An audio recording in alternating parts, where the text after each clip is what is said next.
Now, I've seen many things and heard many people talk about channeling. Today, I'm going to address what channeling really is about, and I've got a few Q&A questions that some people have asked me over a period of time. So I'm going to address them today for you. So stay tuned.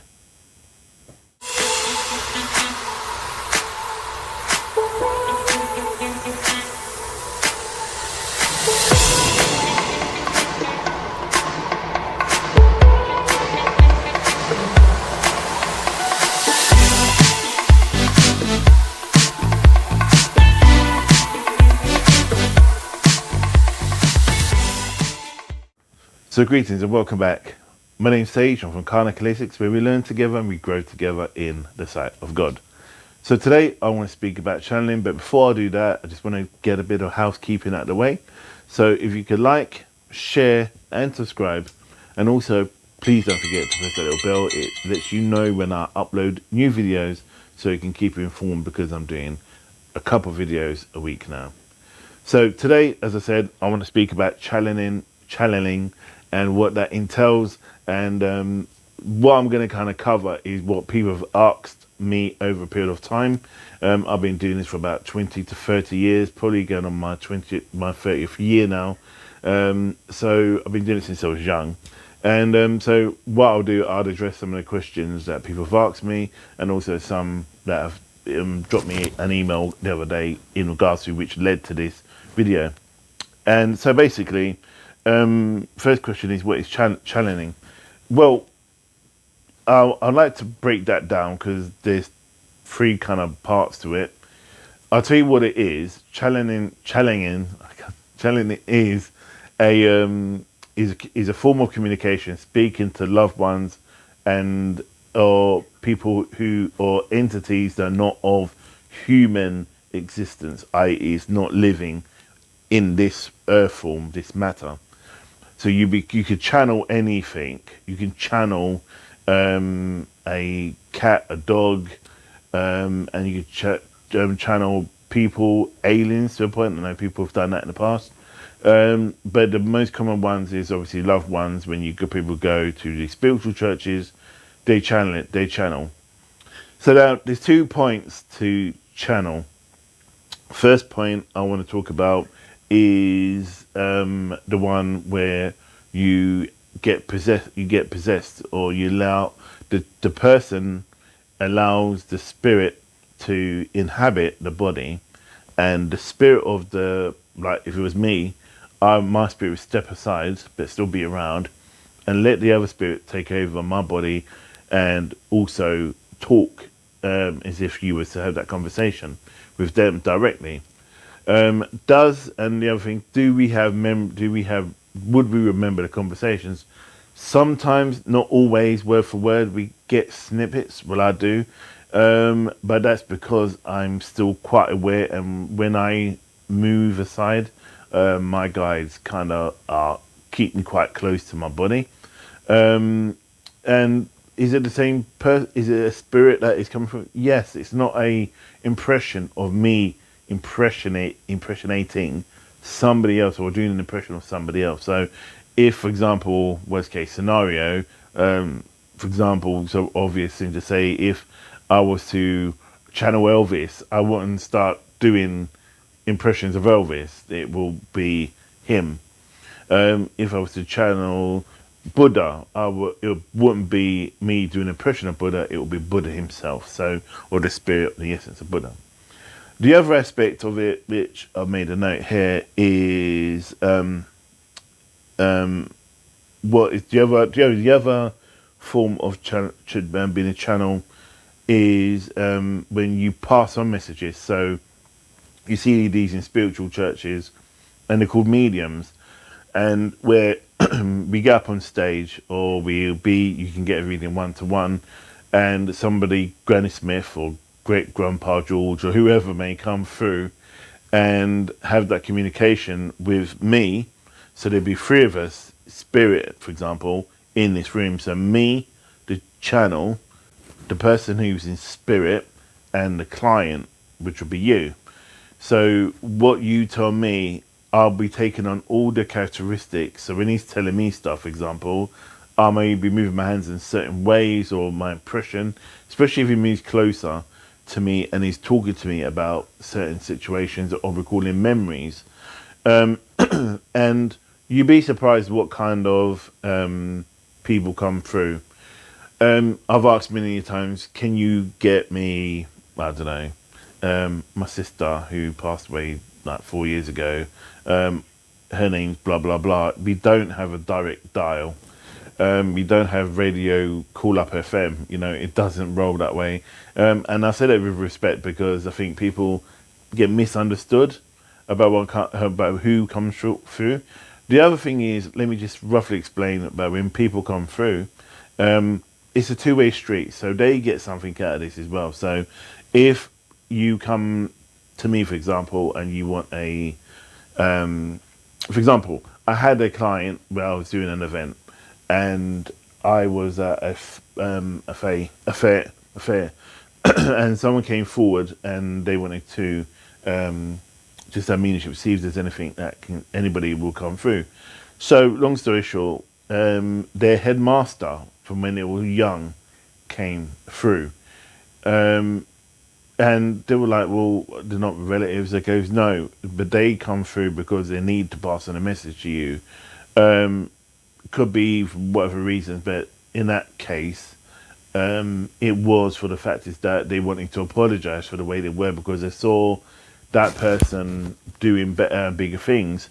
And it was really odd because 2 to 3 to about a month later, roughly, I got a text or a call. And I got a text, it was, can I call you? And I was like, yeah.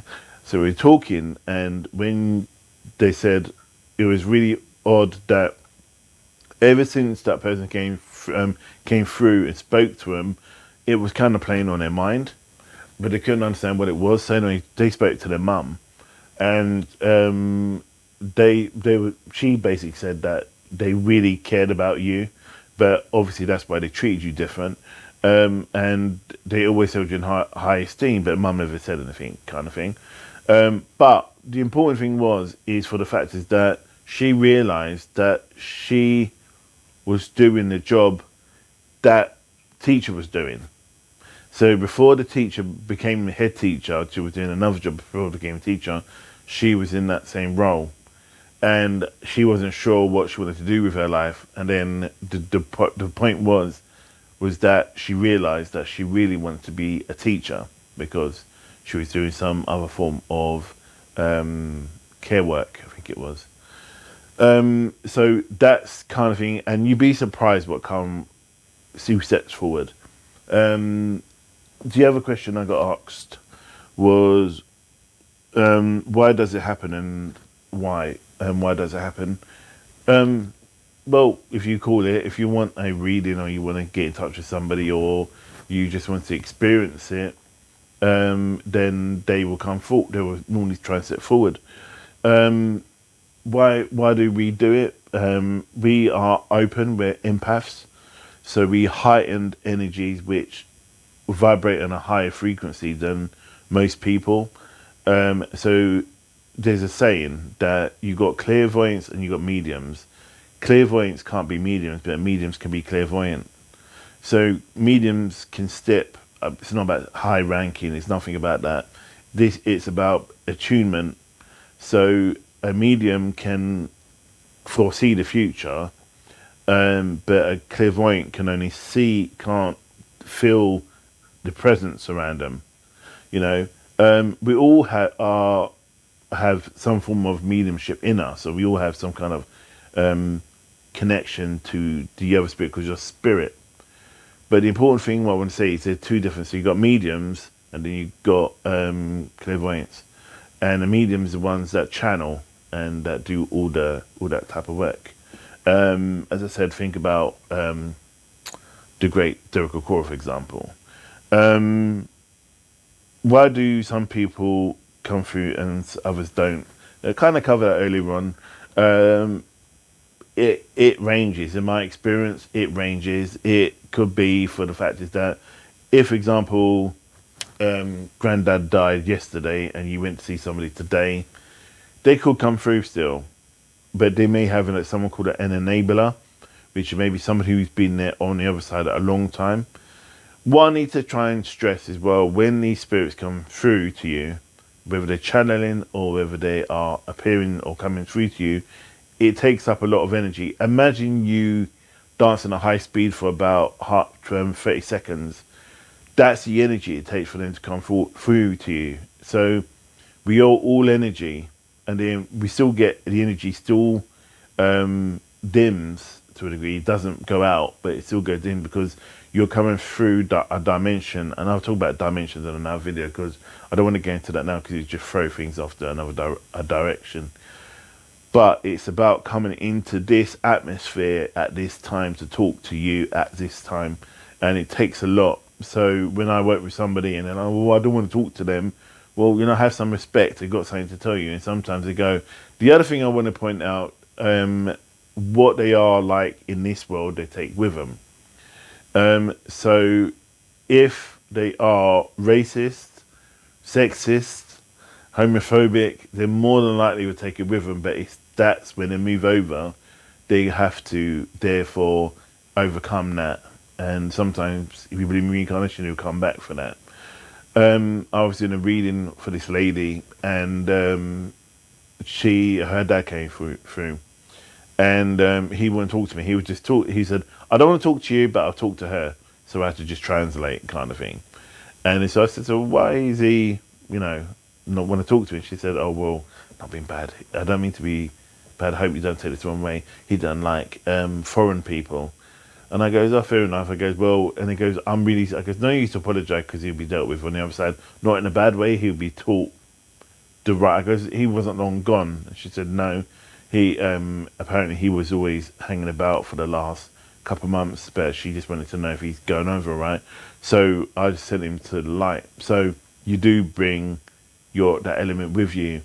Not always. It does range from different aspects of the personality.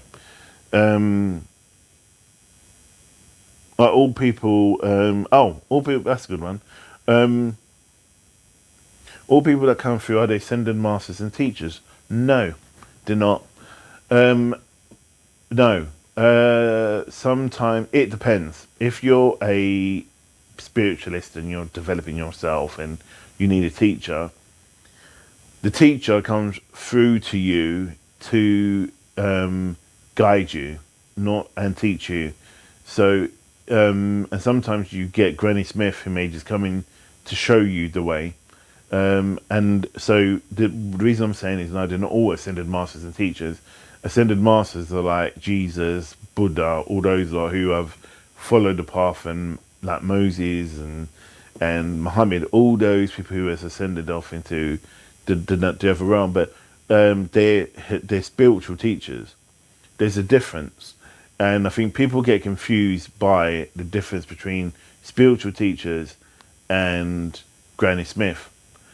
We all are the same entity. I live in this entity, this energy, as you are. This camera is recording this matter body, and you're seeing the reflection of the light vibrating of the spirit. So when you say this, then I would say, would you see me the same as someone else would see me? Am I looking the same person? Do I look like the same person? And my theory in that sense is, for the fact is that some people go, well, no, I don't see him that way. And it could be for the fact is that we see through different eyes. So when you're a medium, and when I was saying about ascended masters come through for a particular reason, to teach, to guide, to in a way discipline someone in their own school, for example. But they won't just come to, if you just belong to Christianity or whatever, they will come to spirit, to go to anybody, because there is no religion on the other side. It is just you ascend, and you're here to learn something, and this is what you're about. So yeah, it's not always ascended masters and teachers that come back. Could you die from channeling? Right, now this I'd have to explain. When a medium channels and they have the possession, they go off into a alternative state. So they will, as I said, remember I said you step aside. This is why I always say you can't just do it. You need to be properly, in a way, properly trained, and you need to make sure that you're keeping safe because you can still get an attachment when you come back, and it's a long cleansing process after you've connected with spirit. So when you go and see a medium next, or if you decide to, and they channel somebody, if they're dead at night, they will probably between 1 to 3, probably 4 days, going through a state of cleansing and healing for themselves because they want to get rid of. Not saying whoever they bring forward is negative, but they don't want any attachments because sometimes Granny Smith may like your energy and may want to hang around. I had a lady, this is years and years ago. I channeled for somebody and the woman really liked my energy and she just would not go. She would not go. And I knew she was with me 24/7, not every 24/7, but 24/7. And it was like, why are you here? And her line was, I like your energy. Well, that's not an excuse, you know. It's like, go on and find someone else. So she eventually left. And it wasn't because there was no purpose to it. Because for me, I'm here to teach and pick up on, work with people and here to heal and so on. But so I wanted to know how I could help her. And if there was any messages for anyone she wanted to talk to, she was like, no, she just wanted to be in my presence. She's just on my energy. So, hey, she spent, I think, a week with me. So then she moved on. And she still pops back from time to time, but yeah, she's gone now. My point is, did I say, yeah, could you die for me? Yeah, if you are out for a while and you're not doing it properly, it is a risk. There's also a risk of mental health being affected. So it's not something you just do and you're just thinking, oh, let's all get round all you little girlfriends and your little mates just saying there, let's just go and invoke and go and see if we can pull somebody through and you channel yourself. Nah, it's not like that. So that's one of the key parts is about being self-aware about what you do and that you don't get yourself into too much trouble when you do it. The other point is as well is like you hear about seances. So you get a medium who will go and sit in a circle and they'll hold hands and then try and bring a spirit through. That's the same thing as if you're doing mediumship. So there is no difference. Or if you're going to the ghost walk, like I do ghost walks, and I'll go somewhere and I may see a spirit or may channel a spirit. Doesn't mean I'm channeling, or channeled. I'm channeling, so I'm passing the messages over to the people I'm with. The last question here says, "Is channeling safe?" Yeah, it is. I know it's a contradiction to what I just said, but it is if you do it right, and it is amazing because we all do it. We all, one way or another, we all get messages from our loved ones or from people, whether it's a flower that your mum loves who's passed, or whether it's a bird you see that reminds you of somebody. That is a form of channeling. You still have that experience. Whether you go out, for example, and then you buy something and then you go, oh my gosh, my mum used to buy this or my dad used to buy this, and they're no longer with you, that's still a form of channeling. If you sleep, when you sleep, you're always channeling. You're always. What do you think dreams are? Dreams are not just your brain having hyperactivity. It's you connecting. You know, you connecting with the living force, the living things around us. I will leave the link to, I think about the law of attraction. But anyway, it's about us and energy, and we are a part of one big consciousness. And this is where there's no, for example, when I channel, let me say, for example, say if I channeled Jesus, and if I was to channel Jesus, Jesus is not Jesus. Jesus is a part of my consciousness awareness. He is a part of my living energy. He's not a separate thing. We all are part of this energy because we all live in this ocean of motion. And I just see someone come in the corner of my eye, spirit. So basically, they're telling me to wrap up because I talk too much. So basically, that's what channeling is. And yeah, it can be beautiful, but dangerous in a way. But make sure if you're going to do it, get taught properly and learn from it, and practice and be safe when you do it. Make sure you protect. And I see so many people, even people that are practicing and I know quite well, and they catch attachments. I go, did you protect yourself? Well, no. Your first thing should be yes. White light, mirror, is safe. Keep yourself safe. Because though despite there's good energies, there's also negative energies, and they sometimes just tag along. So, so yeah, that's how it is. And just to finish off, when they come through to us, so I wanted to add that because I think that's an important part. When they come through to us, people say, "What do they look like?" Well, they look like how you will look. You would see them. So we don't see them any different. They give us images.